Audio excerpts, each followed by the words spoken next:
This is the chicken foot lab, feeling clucky. One of the most gripping parts of anatomy is, well, the grip. With hands, feet, paws, and claws, evolution has made a giant vast array of answers to the questions, how do we make physical contact with the environment around us? In the chicken foot dissection, we're heading through a labyrinth of muscle, bone, and tendons to find out. In this investigation, the various tissues and structures of the leg of a chicken will be found and described. Tendons are attached to muscles. Tendons which attach fingers or toes via muscles to upper support bones are very long and can be easily found. Muscles move in antagonistic or opposing pairs to move a bone. So for every movement, there should be a pair of tendons. One muscle and tendon to control and close the joint, and another tendon and muscle to relax or open the joint. Let's start with your own hand. Count how many bones you have total in all of your fingers, plus your thumb on one hand only. How many do you have? 14. Linking each one of these joints, and not all of those are the same. What is the difference in motion between your thumb and the other 4 fingers? So you can look at your own hand to explore. What we're going to be doing at this time is we're going to be showing you guys how to make sure that you're doing the lab dissection properly, and if you were absent, you're able to complete the lab using this video.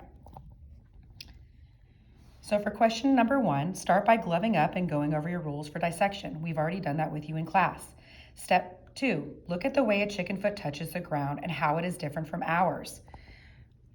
Notice that it's able to spread out, and if you look at the bottom of the foot, the thickest pad is in the center of the foot compared to our heel on the human foot. Look at the bumps on the skin. They may remind you of ours when we get goosebumps, referred to as chicken flesh in Spanish. Also look at the webbing between the fingers. Why would a chicken have this? And if you look when the foot is down, one of the reasons why the webbing would be helpful is to keep the toes from spreading out too much. Now we'll look at the joints. Curl the fingers inward to see how the joints work. Do they have range like ours? No, we can bend our human fingers a lot more than these chicken toes. How many bones are there in the fingers of the chicken?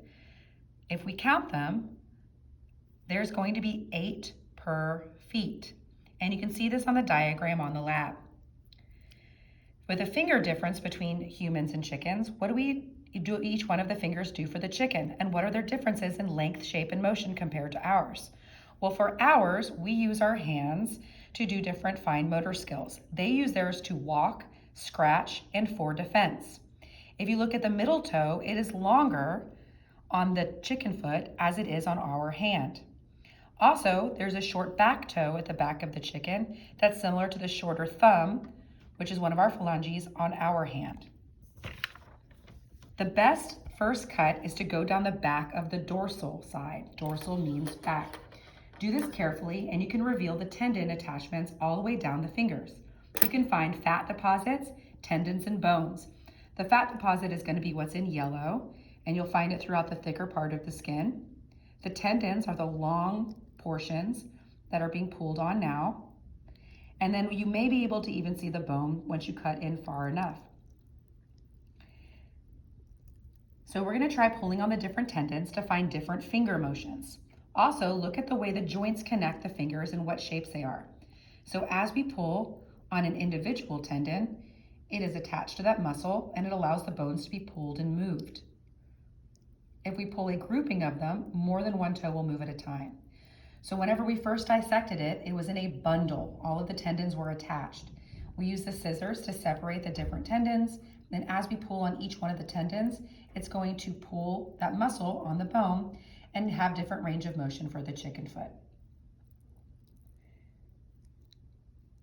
Next, if we look at the back side, here will you find the different tendons we use for flexation, and also run into a fat deposit known as the metatarsal pad.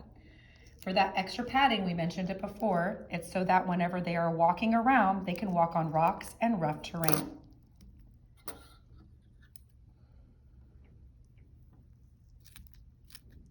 And it is hard to cut through the chicken skin, especially when you get the fatty deposits. So one more look at the inside of the chicken. You see the yellow, that is the fat. And then if you look at the skin on the outside, you can see the bumps. And then on the inside, you can see the tendons. Now you can complete your lab.